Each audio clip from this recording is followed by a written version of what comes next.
Lithuanian Jews made up a large number of those Jews that found themselves in South Africa. And it was a stepping stone across the Limpopo River into the various commerce and trade centers of East and Central Africa. They made great fortunes in mining and also in the production of spirits, the kind that keep the brothers in these territories and homelands very, very depressed in spirit. In case there need to be a Truth and Reconciliation Commission for that as well, because atonement is so important in the Hebraic idea. I thought I'd need to mention that. Here's a quote from a 1985 Jerusalem Post article. It's quoting Ashkenazi Chief Rabbi Shlomo Gordon. He says, and he's teaching his followers in Yom Kippur, in the Yom Kippur Seder. He says, when the first Ashkenazi Jews came to the land of Israel early in the last century, they appealed to the Jews of Ethiopia for spiritual guidance. Former Ashkenazi Chief Rabbi Shlomo Gordon told worshipers. Gordon reiterated his view that the Ethiopian immigrants are full-fledged Jews who need no conversion ceremony.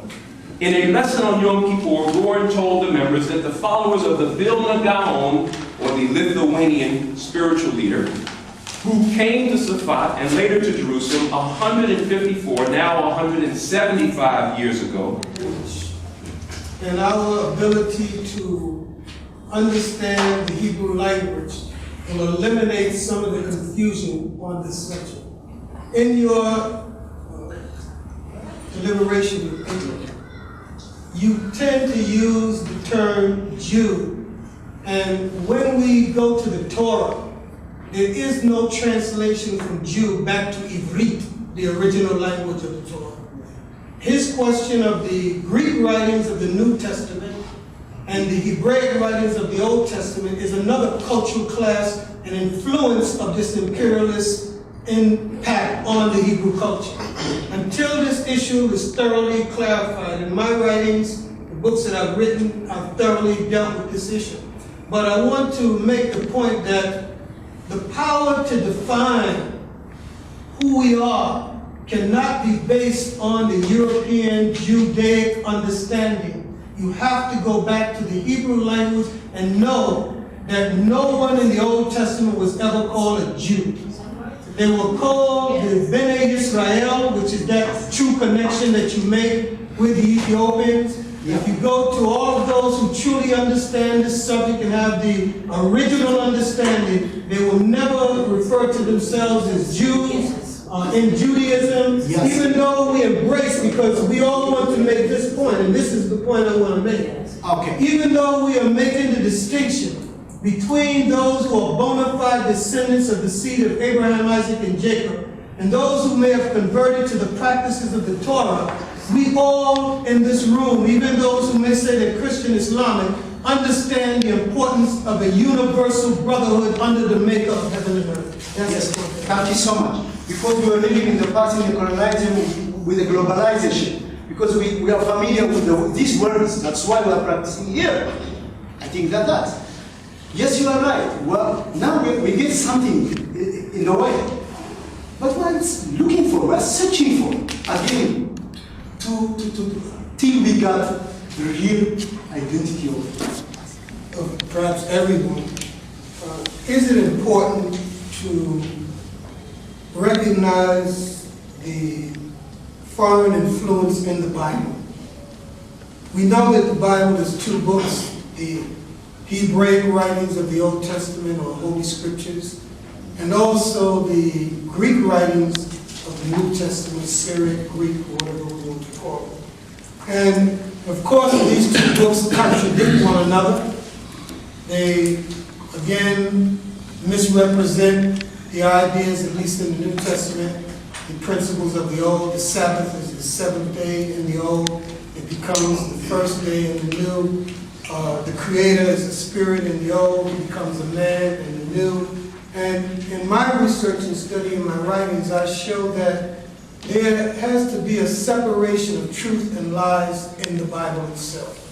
And the Bible has been used, as has been pointed out here, the missionaries, as a means of Christianizing the slaves to the point where the chains that were once on the ankles and necks of the slaves are on their brains today via the use of Christianity. I think even Rabbi David pointed out, this is where we do agree, that the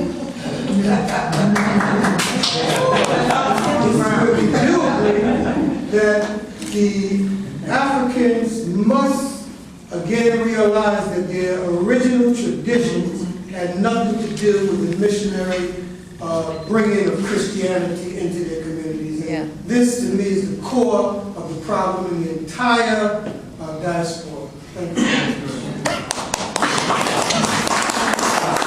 May I add this last point? Just a point, the Kingdom of Jerusalem, the northern community, whenever there's a contradiction between the Greek writers, the Old Testament and the New, we always go with the Old Testament. Thank you.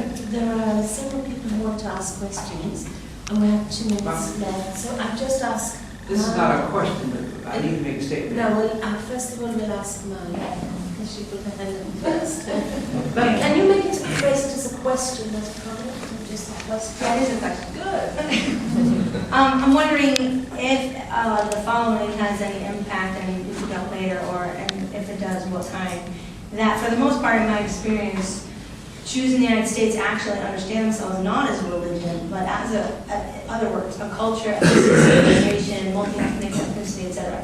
So and that it's a process of American Christian assimilation to even consider Jewishness a religion in the first place. So if you could speak now or whatever, what's the impact, given I know the disciplinary issues about Judaic studies, but in the discourse in the life of American Jews, religion is an aspect of Jewish civilization. So in terms of your thinking of anti-religious trying to break open these boundaries, how does that have any impact or relationship to what you're talking about, or can that be of any help?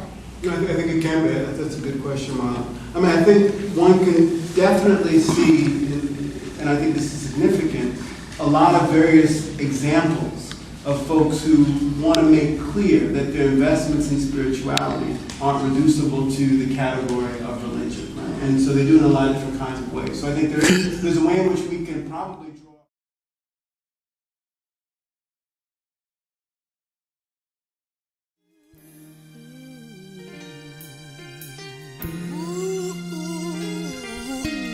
לפעמים אולי מרגישים לבד ומאבדים אמונה,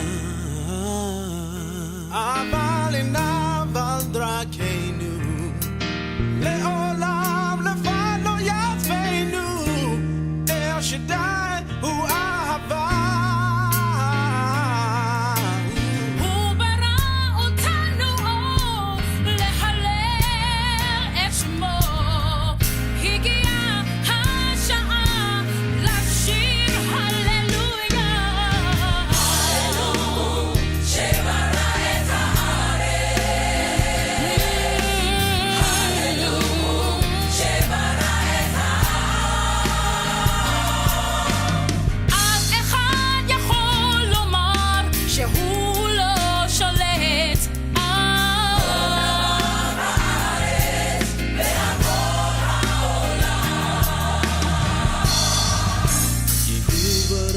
הכל חייב אותנו לעשות את רצונו, זה לא קשה, זה מתוק לדעת שהכל בידו והוא אוהב אותנו, אנו עמו. אל תדאגו, זה דבר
To all of the family of Guyana that have come out today to celebrate, to partake of this great occasion. May the Holy One of Israel give you much joy, much happiness, and may this sacred occasion of Emancipation Day be blessed. And may the unity that you are expressing today continue even at the conclusion of this sacred festival. I will be very brief in my remarks, but I do want to say that as we look over the planet and realize that nowhere on this planet has a heaven, a paradise been established. I'm saying that because all of us want to get to heaven. And most of us would prefer to get to heaven alive. Is that correct? Now, I conclude that the only reason that there is no heaven on this earth is because those that are the planners, they simply do not know how to build a heaven on this earth. So subsequently, if we prefer to live in a heaven on earth, we have got to undertake the responsibility to build that heaven on this earth ourselves. I feel that 450 years of having the power, the wealth, the opportunity, as we look all over this planet to see what has been built after 450 years of absolute power. What is the mark that we should give them? Have they succeeded or have they failed? So once we understand that, then we understand that you must be catapulted into a position to establish a new paradigm. My faith, after what I have seen and felt in the midst of the people of Guyana, I am convinced that Guyana has the potential to build the first paradise, the first heaven on earth. Wow.